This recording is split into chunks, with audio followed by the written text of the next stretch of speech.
탄핵 거래 의혹과 거짓말 파문으로 사퇴 요구를 받았던 김명수 대법원장이 어제 대국민 사과문을 발표했지만 논란은 오히려 더 커지고 있습니다.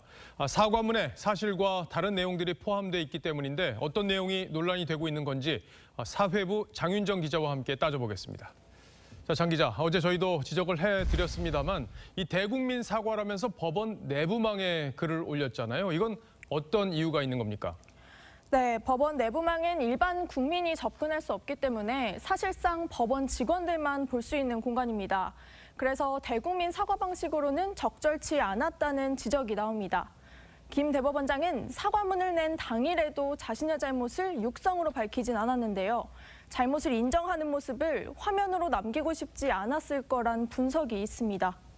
거짓말과 부조리는 다르다는 비판이 있는데 어떻게 생각하십니까? 사퇴는 안 하시겠다는 의미신 거죠? 사과 형식이야 그렇다고 해도 내용도 지금 논란이 되고 있는데 사과문이 나온 이후에 법원 내부의 반응은 어떻습니까? 네, 늦었지만 지금이라도 사과를 한 게 다행이라는 일부 반응도 있었지만요. 대부분은 비판적이었습니다. 유체이탈 화법은 정치인이나 하는 줄 알았다. 어차피 본인 말을 뒤집을 건데 이제 와서 사과한들 얼마나 신뢰하겠냐. 즉각 대처를 했어야 하는데 분위기를 보다가 너무 늦어진 거 아니냐는 이야기도 나왔습니다. 자, 그런데 사과문에 사실과 다른 내용들이 많아서 지금 논란이 또 이어지고 있잖아요. 이게 대법원장의 사과문 맞냐? 이런 반응도 나오고 있죠. 네, 송구하다면서도 정작 사과 대상은 사법부를 둘러싼 여러 일이라거나 저의 부주의한 답변이라며 국회에 거짓 답변을 제출한 데 대해서도 두루 뭉술한 표현을 썼습니다.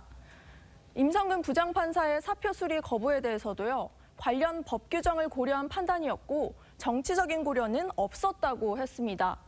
야당에서 제기한 탄핵 거래 의혹도 정치권과 교감도 없었다고 짧게 부인했습니다. 하지만 김 대법원장의 당시 발언과는 동떨어진 해명이라는 비판이 제기됩니다. 이제 사표 수리, 제출, 그와 같은 법률적인 그런 것을 자체하고 나로서는 여러 영향이라고 생각해야 되잖아요. 그중에는 정치적인 상황도 살펴야 되고. 자, 그런데 녹취가 다 공개된 상황에서 자신의 발언과 다른 내용을 쓰면은 사과의 진정성을 의심받는 게 상식 아닌가요? 네, 그렇습니다. 그 부분 말고도 사실과 다른 부분은 더 있는데요. 김 대법원장이 독립된 법관에 의한 좋은 재판을 보장하기 위해 노력해왔다.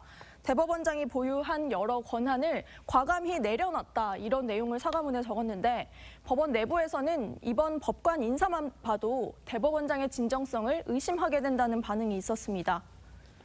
조국 전 장관 사건과 울산시장 하명수사 의혹 사건 등 정권 관련 재판을 맡은 김미리 부장판사가 근무 연한을 넘겨 재판부에 남게 된 것도 그중 하나입니다. 예, 그렇군요.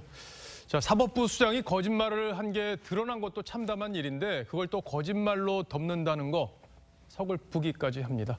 장윤정 기자 잘 들었습니다.